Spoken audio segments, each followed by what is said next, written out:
So let's get started. Welcome again. My name is Ann DeLore, and I am the Program Director at the Interfaith Council of Metropolitan Washington. And welcome to this hour-long Day of Unity program entitled Diverse Faith Perspectives on Nonviolence. As we begin, a reminder to you to please keep yourself muted throughout the program. We are also recording this program to be shared for wider interfaith learning and for archival purposes. So you're welcome to keep your camera off if that suits any privacy concerns. In addition to this program tonight, IFC is showcasing a month-long of special events to lift up grassroots demonstrations of interfaith unity throughout the DMV region. You can see a full list of these offerings by visiting our website at ifcmw.org. Tonight's program will explore religious understandings of nonviolence from diverse perspectives and how nonviolence is being practiced by faith communities in contemporary times. As always, IFC programs aim to celebrate the values that unite us and the distinctions that make each faith unique. In doing so, we strive to create a community where religious pluralism can thrive. We'll begin the program with a panel presentation by 3 representatives from different religious traditions, followed by a moderated discussion. And then after the discussion, we'll welcome your questions. For this period of time, we ask that you type your questions in the chat, and they'll be addressed to our panelists by our moderator. Now let me introduce you to our moderator, Dr. Timothy Seidel. Tim Seidel teaches courses at Eastern Mennonite University in Harrisburg, Virginia, on politics, development, and peace building. He also serves as the director for the Center for Interfaith Engagement at EMU. With these credentials, I think you'll agree that he has the perfect background to moderate our panel tonight. Tim has also spent time in the DC area, where he received degrees from Wesley Theological Seminary and American University. Tim, we're really glad to welcome you back to the DMV, even if it's virtual. Now over to you.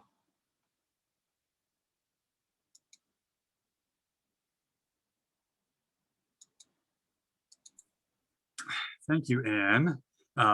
What a pleasure and a privilege. And good evening, good morning, good afternoon to you all, wherever you might be zooming in from at this moment. Yeah, thanks so much, Ann, and thanks to the Interfaith Council of Metropolitan Washington for this opportunity and for this panel discussion. As Ann described, I'm really excited about getting to know our panelists, our distinguished panelists in a moment, and hearing a little bit about the importance of nonviolence in their faith traditions. So in a moment, I will introduce each of the 3 panelists in turn. And then we'll invite them to go in turn, and then we will have some conversation after they share a little bit about the experience and the practice of nonviolence in their traditions. And then I'll pose some questions to have some conversation as a panel, and then we'll open it up. This evening, we're privileged to have 3 co-panelists join us. Our first panelist will be Dr. Sushil Jain. Dr. Jain is past president of the Jain Society of Metropolitan Washington and past president of Federation of Jain Association in North America. Currently, he's president of Jain International Trade Organization USA, a coalition of over 500 businesses. He was the first Indian to receive a U.S. Navy medical scholarship and served as an eye specialist and commanding officer for Navy hospitals while rising to the level of captain. He owns and operates Refractive Cornell Surgical Center and is on the board of Brainwave Science, a strategy and scientific advisor, and is a Navy and Marine Corps Foundation trustee. Next, we'll hear from Judy Coode. Judy is the coordinator of the Catholic Nonviolence Initiative, a project of Pax Christi International, the global Catholic peace movement. She helped organize 2 conferences on nonviolence and just peace held in cooperation with the Vatican, the first in 2016 and the second in 2019. She worked with the Maryknoll Office for Global Concerns for 20 years, a native of Nashville, Tennessee, and a graduate of Loyola University, New Orleans. Judy's a 30-year resident of the District of Columbia and lives in the Columbia Heights neighborhood. And then finally, we will hear from Matthew Regan, Reverend he. Matthew Regan is the secretary of the International Buddhist Committee of Washington, D.C., an interlineage group of local Buddhist organizations that works to promote mutual cooperation and understanding amongst the DC area Buddhist community. Matthew has received training in all 3 major schools of living Buddhism and is an ordained Dharma teacher, lay minister in the Tego order of Korean Buddhism. He's currently a PhD candidate at the University of Maryland, where his research focuses on democracy and culture in Southeast Asia, as well as practical application of Buddhist ethics. So we will hear from each of these distinguished co-panelists share a little bit about the theological or spiritual foundations of nonviolence in their traditions, how nonviolence has been practiced and to what ends, any particular or specific figures in their tradition that are upheld as models or exemplars for their philosophy and or practice, and then how nonviolence is being practiced right now by those living in the places where we live. Are those practices achieving their desired goals? Thank you again, all, for being here. And before I hand it over to Dr. Jain, I just want to invite us all to take 3 deep breaths. Would you join me in just taking 3 deep breaths? I don't know where you're coming from to this panel, but let's just take a moment, breathe deeply before we begin.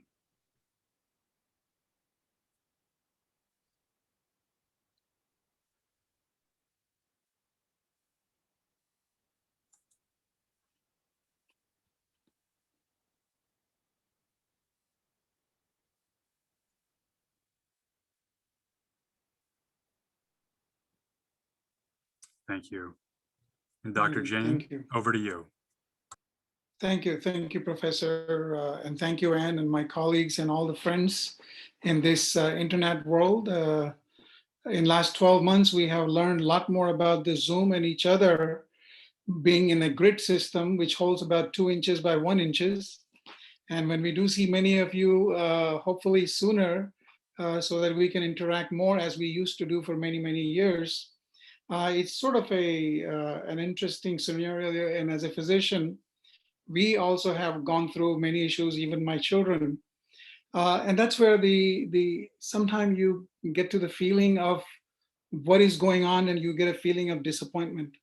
Then we turn back to our faith to say that, perhaps we cannot change what has happened or what is happening, but we can learn to live with it and help each other. And that's where the Jainism, not the Jainism, is more like a Jain way of life. Jain really is not a religious as such, but it is more of a way of life. It dates way back to thousands of years. Again, I'm using the word Jain way of life, not necessarily a religion. It's been practiced for thousands of years, even in the ancient history of Harappa, Mohenjo-daro, the ancient civilization, as well as the Egyptian civilization, mentions the names of prophets in their literature and history. So, and there's been idol worships that mimics that. Veda is full of references. And for our today's discussion, there are 5 main points to the Jain way of life. And number one of those 5 A's is a apology day. Number two, and I'll go a little bit more into the details of each, the apology day. And it itself says apology day. Second is ahimsa or nonviolence. The third is anekantvad, means theory of multiple viewpoint. Fourth is the ahar charya. What that means is the eating habits. The fifth and the final is taking care of each other, which is the charities, or better known as aparigraha. Now let's dive a little bit deeper into what we call an apology day. When we start to study ourselves, and each one of us have holy days or holy dates in our faith, and there we study the inner soul or inner self, and we explore more how we can improve ourselves. To do that, Jain faith starts the end our holy days with an apology, not only to your friends, relatives, but in general, the nature, the ecology of what unknowingly we may have made an harm to them, or we may have disappointed in our deeds action. So for that, we must ask forgiveness so that we can start with clean slate and cleanse ourselves, is starting from the outside into the inside, and see in the last 12 months what was missing and what is coming in. The forgiveness takes whatever the disappointments we may have with our colleagues, with our bosses. It attempts to neutralize it. It attempts to reach out, and that is there in all faith. We just happen to call it Forgiveness Day. We do forgiveness each day, every time we say sorry. But it shouldn't just be a word, sorry. It actually should come from the heart. And that is the entire intention of the forgiveness days. We may not forget the incident, but at least we forgive and move on. And I've learned that in my interfaith engagement in last 25, 30 years of being in Washington and San Diego and overseas with my military assignment. The second one, which is ahimsa or nonviolence. I'm going to park that a little bit on the side and move to the next one, which is called anekantvad. Anekantvad is the theory of multiple viewpoints. What that means is it is something that is not something new, but we have it mentioned all the way throughout the way we have been practicing, which means that you are right, I am right. And that theory is actually practiced in development, anything that we do innovative. The big corporations like the Google, the Microsoft, the Sunsoft, the GE, they all practice anekantvad. Why? Because when you have 4 or 5 workers coming with an idea, that's when the new idea is developed. So that's the theory of multiple viewpoints. Means everyone is correct. Now let's see what works best for that particular scenario. If you look at an incident from one perspective and look at it from the different perspective, and we both describe it, we describe the angle that we see. That doesn't mean one is right or the other one is wrong. It is that we both are correct in the views and the perceptions that we have. Let's take the third one, Acharya, eating habits. Jainism is been practicing about eating, and not only just the Jain view, but almost all faith says that you must eat at the proper time. In Jain faith, we start our breakfast around 7:30, 8 o'clock, and our meals are around 6:30 to 7. We finish our meals with whatever the dietary meal we have. Now that actually gives body a rest from 6 or 7 o'clock in the morning until 8, almost 12 to 14 hours at what we call a fasting, which means the body needs to digest what we already have. And remember, what we eat and what we hold back is what we are. So Jainism practices more of nonviolence, not only in that, but also in the eating habits. Now, in the ancient days, one can always argue that where you couldn't see what was out there, when bugs or things may fall on your plate and you may not see it.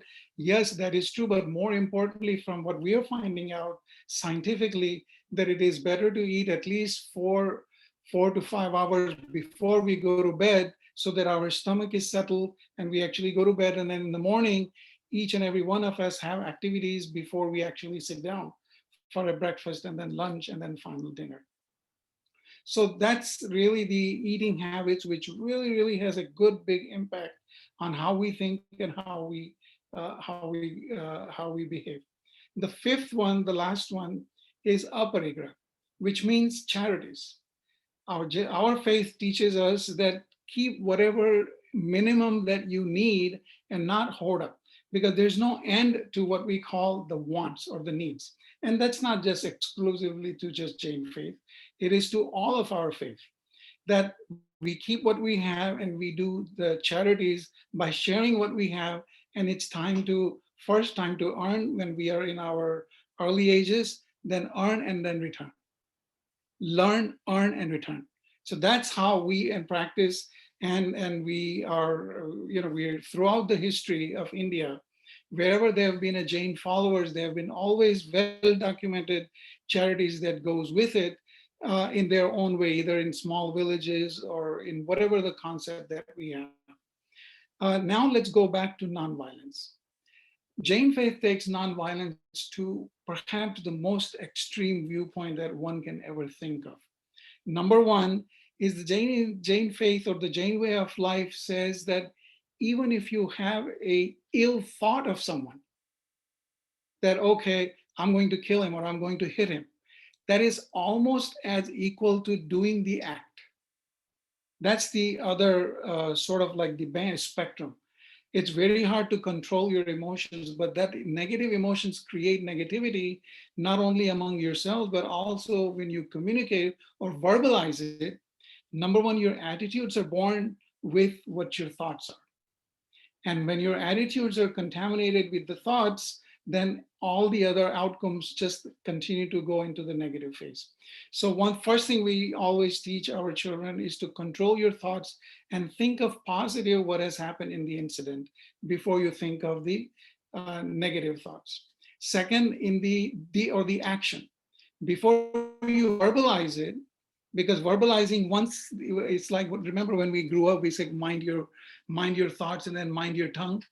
That's basically it, is controlling your tongue or the mouth or the speech, which can further do any damages. And then once you do one, then of course it just goes on and on and on to that. And the final is the action. Action is of course the worst, which is irreversible. Words are also irreversible. Action is also irreversible. Yes, you can ask for forgiveness sincerely, with the intention that you will never repeat it again, because it's a learning experience for you. And more importantly, the person that has been the recipient of that will see to it that are we really sincere in our thoughts, or we're just using the word sorry. So some of the people that follow these values historically, especially the history of modern world, is Mahatma Gandhi, when he fought for freedom for India. Then, of course, Dr. Martin Luther King. And Dr. Martin Luther King does not need any explanation of what he did with the passion and love. And of course, Nelson Mandela. All three of these modern world leaders had that quality that they have learned within their own faith, or perhaps learned from each other. The Mahatma Gandhi's mother was of a Jain faith follower, and Mahatma Gandhi's father was more of a Brahmin, but the teachings were very similar regardless of what faith they were in. So these three are the key figures today in our own temple.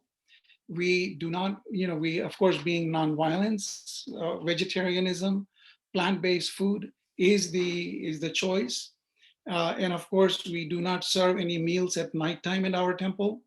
So whatever we do it during daytime with a vegetarian plant-based meals. And of course, right now I'm very proud to say that we're embarked on a journey of building a temple at $12 million. And that was conceptualized about 3-4 years ago. And we're already in terms of construction started. And the people believe so strongly about it that we already have 3/4 of our budget in the bank.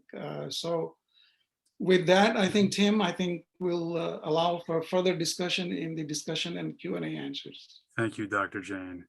Thank you. And Sorry Judy, if I over to took you. more than 8 minutes. We'll have some more time in the Q&A. Thank you. And Judy, over to you. Thank you, Tim. Thank you, everybody. So I am been asked to speak about nonviolence in Christianity, which is a bit of a big order since there's a wide variety of Christian traditions. To clarify, I identify as Catholic. I was born and raised Catholic. I work for Pax Christi International, which is the Catholic peace movement. So my remarks will primarily relate to the Catholic Church, but I do think that most of the Catholic understanding of nonviolence is easily adaptable within other Christian traditions. Nonviolence is an essential characteristic of Christianity. To be a Christian is to follow the teachings of Jesus Christ, who walked on earth approximately 2,000 years ago.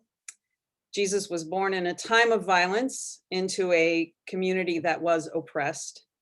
The community he was born into was hoping for a savior who would channel their anger at their oppression and who would vanquish their enemy.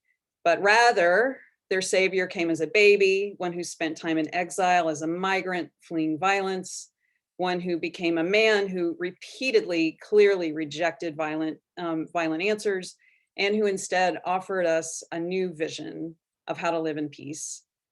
Jesus wanted his followers, he wants us, to build an inclusive community, which includes everyone, even those who we think are our enemies. And we are to do this, build this community using nonviolence, love, and by taking action which might lead to suffering. The stories of Jesus's actions in the Gospels, the 4 Gospels, the parables that he told, like the Good Samaritan, the prodigal son, the Good Shepherd, are all lessons in nonviolence. In particular, the story that we know from the Gospel, the night before Jesus was tortured and crucified, when the soldiers came to arrest Jesus, his follower Peter used a sword to slice off the ear of one of the soldiers. And Jesus' response, instead of what might have been self-defense or a recognition of self-defense, was to say, "Put away your sword." And this is what Christians, we feel, should embrace as a primary teaching of Jesus: put away your sword. The most radical and significant teaching which Jesus has brought to the human family is love your enemies, do good to those who persecute you, which is such a challenging way to relate to the broader world. Early Christians, the ones in the couple of centuries after Jesus's life on earth, did not participate in the military. Our tradition includes stories about a number of young men who refused military service and were executed for their disobedience. Of course, this was before the Roman Emperor Constantine decided that Christianity would become the state religion, and that's the subject for an entirely other webinar. Despite Constantine and how he changed Christianity, we have many strong examples of Christian nonviolence, active nonviolence. The best known from an earlier time is probably Francis of Assisi, who lived in the 13th century. He lived a life of nonviolence, which include voluntary poverty and a deep engagement with the rest of the natural world. Francis lived during the time of the Crusades, when his fellow European Christians believed waging war with Muslims was a religious task. Instead, Francis traveled to meet with the Caliph of Egypt in order to dialogue, a profound, clear, nonviolent step, nonviolence in action. A few hundred years ago, after the Protestant Reformation and Counter-Reformation, peace churches emerged, which explicitly identify as nonviolent. Anabaptists, Brethren, Mennonites, the Society of Friends, which we know as the Quakers. The members of these churches refused military service. Here in the United States in the 1800s, they did a significant amount of work toward the abolition of slavery. And these Christian denominations continue to prioritize and advocate for social justice and nonviolence. There are millions of Catholics and other Christians around the world today who live nonviolent lives. Of course, the ones who we know most about are the ones who have faced martyrdom for their faith, such as Franz Jagerstatter and Joseph Meyer-Nusser, who both during World War II refused to swear loyalty to Hitler. Jagerstatter's story is shown in a beautiful film, A Hidden Life, which is highly recommended. Of course, here in the United States, as Dr. Jain Sushil just mentioned, Martin Luther King is one of our Christian nonviolent prophets. There's Oscar Romero in El Salvador, who overtly preached nonviolence during a brutal civil war. He urged the soldiers there to put down their weapons. There's Dorothy Stang, a religious sister from the United States, who was also martyred for her nonviolent stance protecting the Amazon. Catholics and Christians are deeply involved with resistance to militarism, especially nuclear weapons.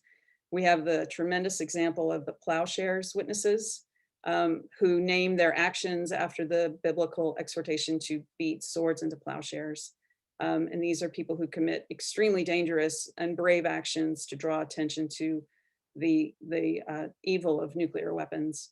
The mothership of the Catholic Church, the Vatican, has in recent history become more and more critical of war. 1963, Pope John the 23rd published an encyclical, Pacem in Terris, Peace on Earth, which openly questioned war and warfare. Since then, subsequent popes and the Vatican itself has been moving bit by bit toward more condemnation of weapons of mass destruction, war in all its forms. Popes have spoken more about nonviolence. Pope Francis, for instance, in the 2017 World Day of Peace message, which is titled Nonviolence, a Style of Politics for Peace, lays out how nonviolence is the most effective way to achieve political peace. And he says explicitly, we are all called to be nonviolent. Nonviolence means restorative justice, reconciliation training, mediation, unarmed civilian protection, trauma healing, diplomacy, and millions of Catholics and Christians, the Vatican itself, are engaged in and promote these processes. Here in the United States, groups like Pax Christi USA and other Christian groups understand that to be nonviolent is to be anti-racist. So they are striving for that goal. And we believe in the Christian tradition, ultimately nonviolence means being in loving relationship with other humans, with all creation, which is what Jesus showed us to do. So thank you, Tim and everyone. Thank you, Judy. Thank you so much. And then finally, Matthew, over to you. Great, thank you. Well, the best part about going last is it's very easy to say, yeah, we believe those things too. Isn't that great? So, so yes, actually we do believe many of these things. So Jainism and Buddhism are sibling religions. We both come up from the Indian context. We have a lot of the same background in terms of the understanding that nonviolence or violence begins in your mind. So it's not merely enough to be physically nonviolent, but actually the Buddha tells us that all actions, the entire world springs from our view and our understanding. So to really be nonviolent is not just to not hit someone, not do something violent, but actually control and monitor and cultivate your understanding and your thoughts, to have what we call samadhi, right view. Because actually, from the Buddhist perspective, violence itself comes from misunderstanding the world, misunderstanding how we relate to each other. So in a very famous stanza, the Buddha says that all living beings fear death, all living beings fear physical punishment. And he says, replacing yourself with others, so basically seeing yourself as other beings, you should avoid harsh punishment and killing. So the Buddha is sort of challenging us to before we commit violence, before we even make that mental, imaginative violence, imagine the person you're being violent toward. Imagine how they would feel. And this is sort of a way to help cultivate a sense that we're all living beings, we're all feel bad when we get hit. We all don't want to die. And this is kind of the root of the Buddhist understanding of nonviolence. It comes from both training yourself mentally, but also understanding that all of us in samsara, so this is basically the universe, every being that is born and every being that will pass away has a similar urge to protect its own life, to want to live free from violence, to want to be happy, to want to avoid suffering. And then, like Christianity, Buddhism is a world religion. So Buddhism has spread beyond its original Indian context to many different cultures, many different places, sort of inside and outside of Asia. And as Buddhism spreads and changes and evolves and adapts, we see many different sort of applications of the Buddha's original insights into the question of violence and nonviolence. Now, this doesn't mean, of course, that Buddhist societies are necessarily nonviolent societies. Just like any religion, there are state-sponsored individuals who perpetrate violence even in the name of Buddhism. So throughout Buddhist history, you'll see individuals who say, we need to do this particularly anti-Buddhist thing, kill people, injure people, imprison people, harm people in the name of preserving Buddhism.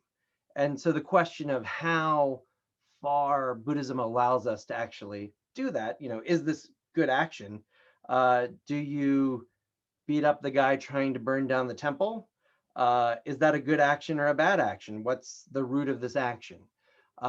So part of nonviolence is also reflecting on our own actions, reflecting on where we have fallen, where we have not lived up to our commitments, and really how we can continue to live a life based on our principles, live a life that's more respectful of what we claim and believe is the key to a good life. So I thought maybe it might be good for the rest of my time here to share a few examples of Buddhist nonviolence in the contemporary world. So I think a great example happened just yesterday. And so yesterday was the 49th anniversary of the 49th day after the shooting in Georgia.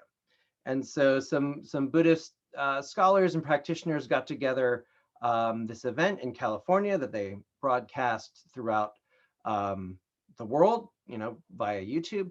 And we called it May We Gather. And it was an opportunity to both recognize the violence that had been historically perpetrated against the Asian American community, but also constructively work together as a Buddhist community, right? So we took this moment of violence, in this case, people were killed, and instead we transformed it into this opportunity to work together, to bring different communities, even if they're living in the same city, the same state, the same country, the same world, might not be working together. And so in this strange way, a horrible incident of violence was an opportunity to bring the community together. And likewise, we can think of what's going on in Burma right now with the new sort of harsh crackdown in the military government. And I've received many emails and many sort of calls for action, and they're not the sort of revolutionary calls for action that you might think, but Burmese groups, even today, I think literally today, possibly right now, one of the things they're doing is they're going and sitting silently in front of the Burmese embassy. So they're sort of being a physical witness just by sitting and being present and being there to call attention to what's going on in the situation in Burma. And it reminds me of this story I once heard about this famous Tibetan monk who was a political prisoner. His name was Palden Gyatso. He passed away a few years ago, but he had famously been arrested by the communist Chinese authorities because he had been agitating for the Tibetan cause. And this was during the height of the Cultural Revolution. He was very much in not a good place. He was tortured for almost 30 years.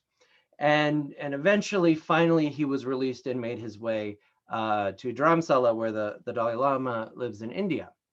And the Dalai Lama sort of asks him, how are you? How was your experience? Can you tell me a little bit about it? And the monk begins to cry. And so the Dalai Lama is thinking, wow, this monk must be recounting all the horrible things that happened to him, and all the feelings that must have brought up into him. And instead, this monk says, oh, like, I'm sorry that I'm crying, but I was just remembering that, like, while I was being tortured, I was very close to losing my compassion for my torturers. Like, I almost wished them ill. And everyone in the room is taken aback. It's like, wow, this is like an incredible practitioner. Even Dalai Lama is like, wow, this is an amazing monk. But he still felt bad for the fact that despite going through all this, he still had these negative feelings arise in him. So this isn't necessarily a challenge we can all live up to, but I think from the Buddhist perspective, this is an amazing and laudable quality. Like, no matter how bad things can be, violence is not the way we should proceed.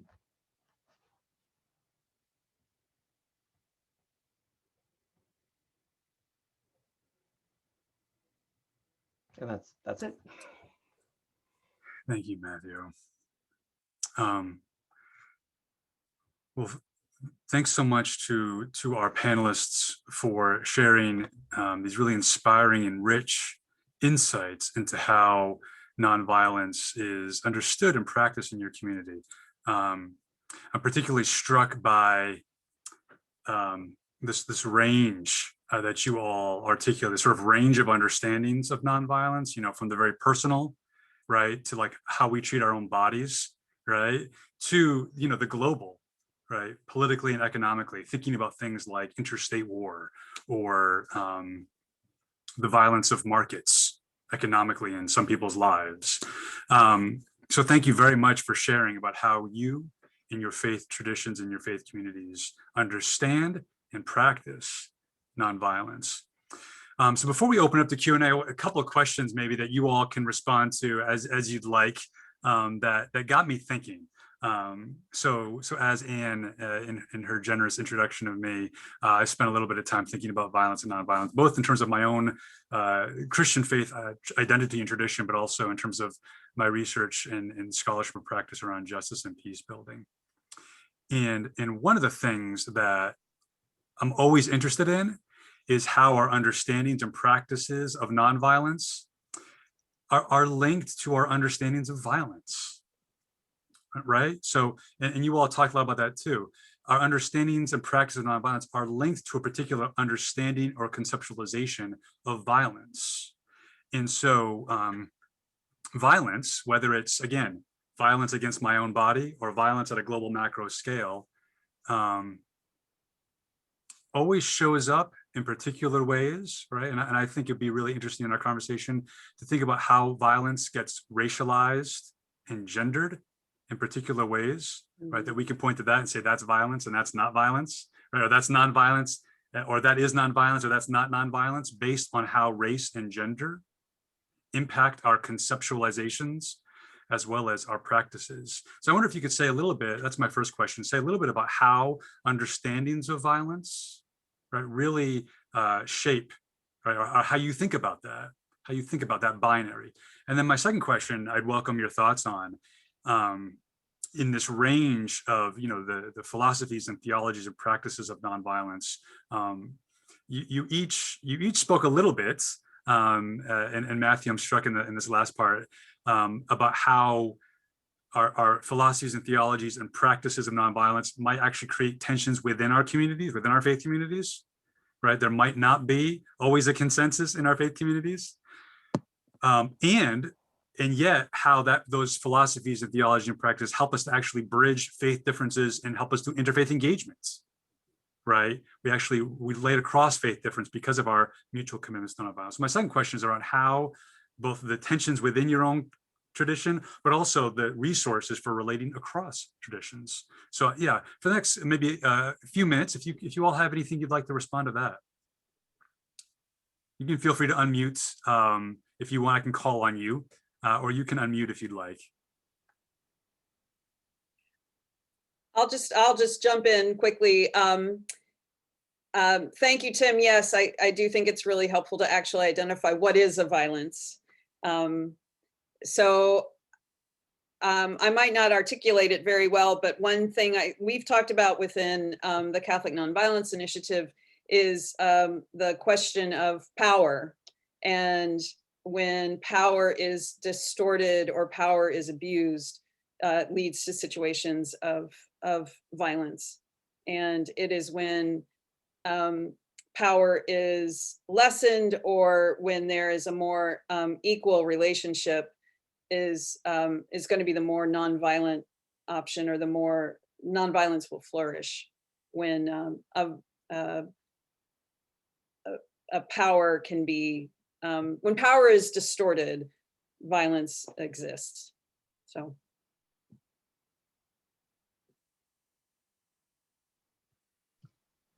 Yeah, so from a Buddhist perspective, we talk a lot about, again, the roots of an action. So there are three This is Sushil.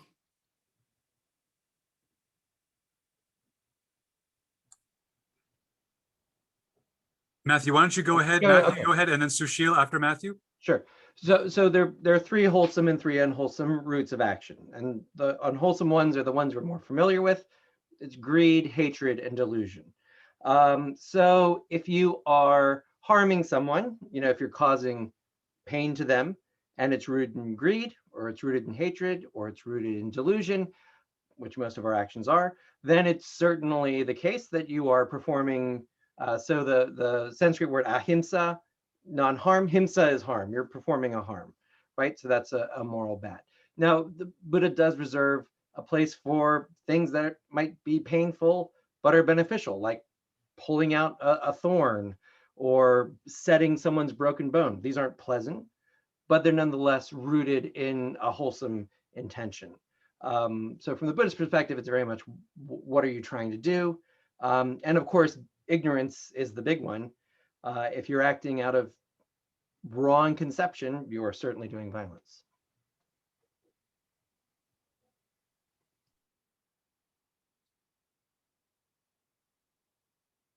Tim. So from the Jain way of life perspective, we look at a lot of misunderstanding. People develop biases as they grow up. Perhaps it's their family biases or the environment that they're growing in create that biases based on the limited information or the knowledge that they may have. And that knowledge, unless it is corrected, or at least make an attempt to make the publications or education, I believe, like what a perfect example is what's happening in last 12 months. We have surfaced a violent community. We are trying to match that with individuals who have a personal biases against the racism. But ultimately, it is going to be the education, the understanding of why did this guy do it? Is it because he's just mentally ill, which has got a different connotation? Or is it because he's just ill-informed and he just developed that hatred? So if he has that hatred, we're not going to be able to change that hatred within a matter of days or months. It has to be taken from the next generation. So our faith group, we focus more on the next generation, and then we do the educational whatever we can. And the right now we are in the big phase. A few years ago, actually, with the help of American Jewish Committee, we started to train our Jewish community on the understanding of the swastika, which has been going on for thousands of years. And every time swastika comes up, people, especially in the West, think of it as from the negative perspective. Whereas on the East, when you go in the Southeast Asia and you have a swastika, it's also a worship perspective. So these are all biases that are created. So I think the solution is educate, educate, educate, and give out as much information as possible. And that education starts with our own leaders, our rabbis, our priests, because they have the information and they should be able to disseminate in their own community as best as possible.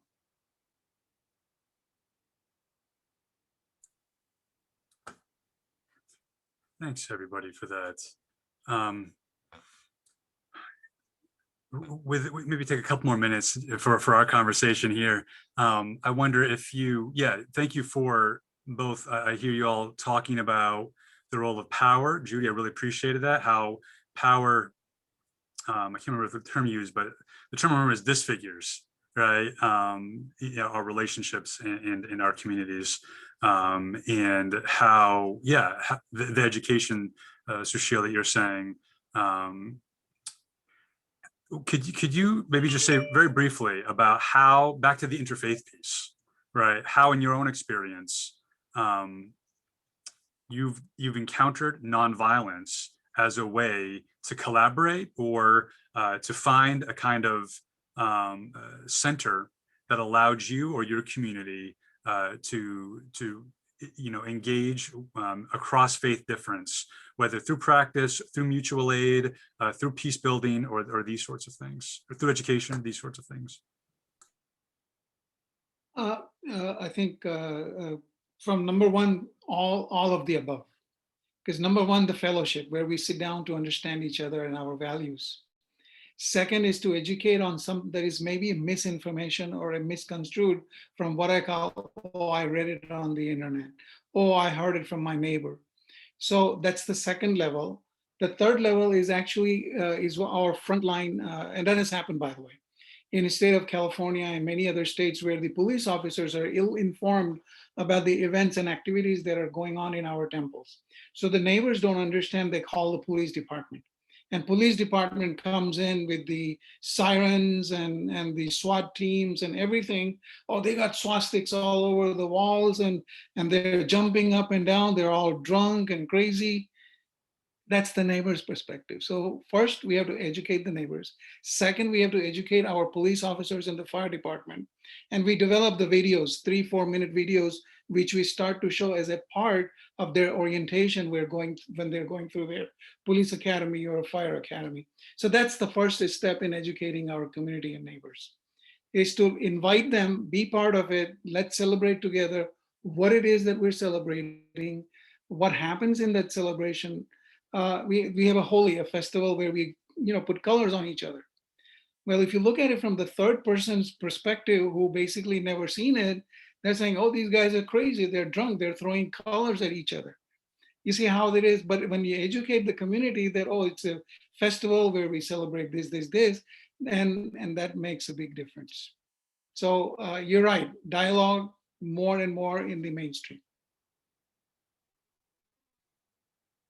I'll just jump in and just share a quick story about one of our Pax Christi bishops in the Philippines. His name is Tony Ledesma. He's actually a Jesuit priest, but he's the archbishop in a region in the Philippines that has dealt a lot with a Muslim insurrection. And so Archbishop Ledesma has done a lot of work for many years to engage with that community. He has sat with rebel groups. He has participated in deep dialogue with them because they're neighbors, and it is in all their best interests to come up with a shared solution. So so we're very proud of Archbishop Ledesma and the work he's done. And I just thought of one more quick thing. In 2016, when we were in Rome for the first Nonviolence and Just Peace conference with the Vatican, we had about 80 people from around the world, a lot from areas of conflict. And one of the women who attended, she's a Dominican sister, she's Iraqi, she's a member of the Dominican community in Mosul. And she spoke very eloquently and clearly about how they interact with ISIS and members of ISIS. And she said, we have to talk to them. They're our neighbors. I mean, we negotiate, you can negotiate with them. We negotiate with them every single day. So Sushil just also mentioned, it's dialogue, it's talking to each other, recognizing that we're all in this together. So Can Well, I sort of- add, Tim, if I may, for a minute? Well, IFC is a- Sushil, yes, one minute, let's give Matthew a quick chance to respond. Yeah, Yeah. just a quick, very similar story. So actually, there's been a movement in both Bangladesh and Indonesia recently that are both Muslim majority countries with significant Buddhist minorities, and so it started actually in Indonesia and has moved to Bangladesh as well, where the Buddhist temples will start offering iftar meals after sundown in Ramadan, especially for poorer Muslims. They know their neighbors are Muslims. They know that they have not had the best relationship. So here, we know your fast is breaking now. Come and get some food. And this has done a good, it hasn't worked totally, but it has done a lot to repair some very strained relationships in these areas.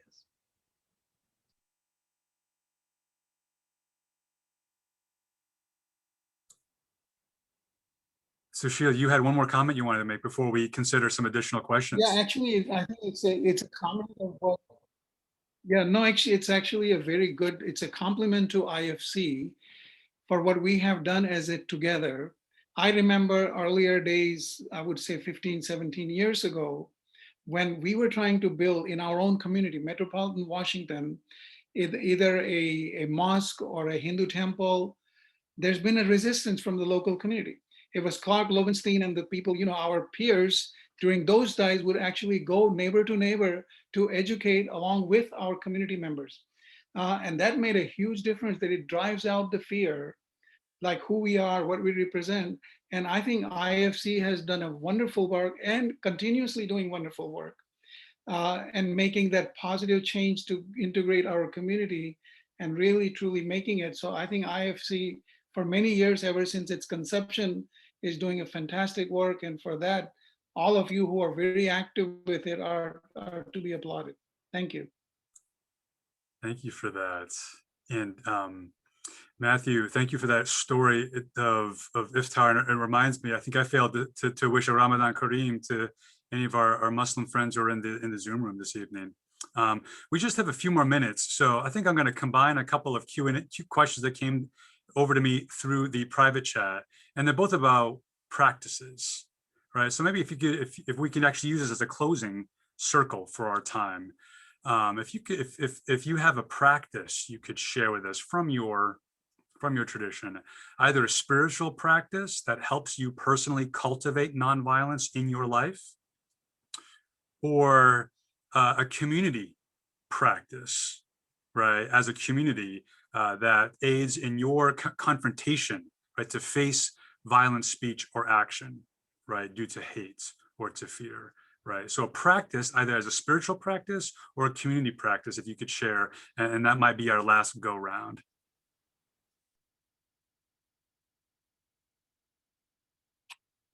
I'll start. I would like to share and promote the Apology Day, the day of forgiveness that we have, that's common to all of them, meaning from the heart. When we apologize to our neighbor for any misunderstanding they may have verbally, or you see it by action that they're resisting context, eye contact, or whatever, I would just go and say, listen, I'm very sorry. Is there something we can do?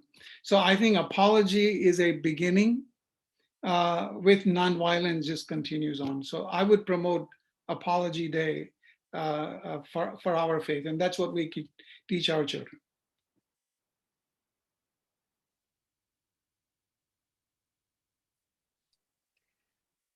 I'll just jump in and say, of course, from the Catholic tradition, we have a whole series of rituals that we use as a community. Personally, for individuals, there's the sacrament of reconciliation, which is, I think, just it responds to the human need to express yourself, talk out your issues, your concerns. And honestly, the first thing that popped in my head is actually the sacrament of the Eucharist, which is very sacred for us as as Catholics, particularly, and there are other Christians too. It's coming together around a table and remembering Jesus's sacrifice for us, and that is something I think is it's center for Catholic tradition and our time together as a community. And then from the Buddhist perspective, I think the most helpful but difficult one is called metta bhavana. So this is loving kindness meditation. And in the traditional way you go, you start from those who are closest to you. So wishing that that you be happy, that your parents and your loved ones be happy. But in the traditional sequence, one of the people you have to wish loving kindness to is your enemies.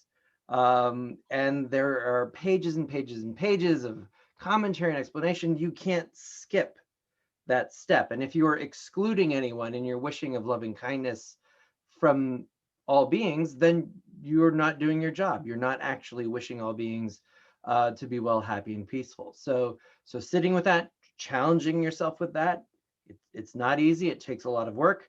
Sometimes you can just give them half a second and you have to move on.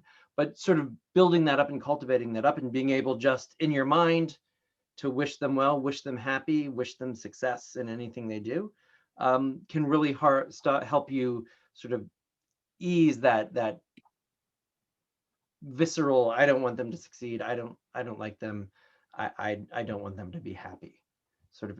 And I think that's the root of violence at the end. Wow. Well, thank you, Sushil, Judy, Matthew. Thank you. These are gifts to our community, what you've shared with us this evening. And if I can, I just want to say again, on behalf of the Center for Interfaith Engagement at EMU, I just really appreciate the opportunity to spend some time with you all, and a big thanks to Anne and IFC for that. And so, yeah, to close us out, Anne, over to you. Thank you so much, Tim, and all of our speakers. This has been a very rich time of interfaith engagement. Really, the conversation has been illuminating. The connections that we've made in a short time have been really fortifying, and the questions that are on my heart and mind as I leave, I know will deepen my own faith and relationships to the other. And I hope the same has been true for all of you who have joined us tonight. As we conclude the evening, I just want to give another huge thanks to our presenters for your thoughtful sharing. Dr. Sushil, Judy, and Matt, and Tim for your skilled moderation. Thank you all for joining us. Be well and stay safe. Thank you. you. Thank you. Peace be with you. Good night. Good night.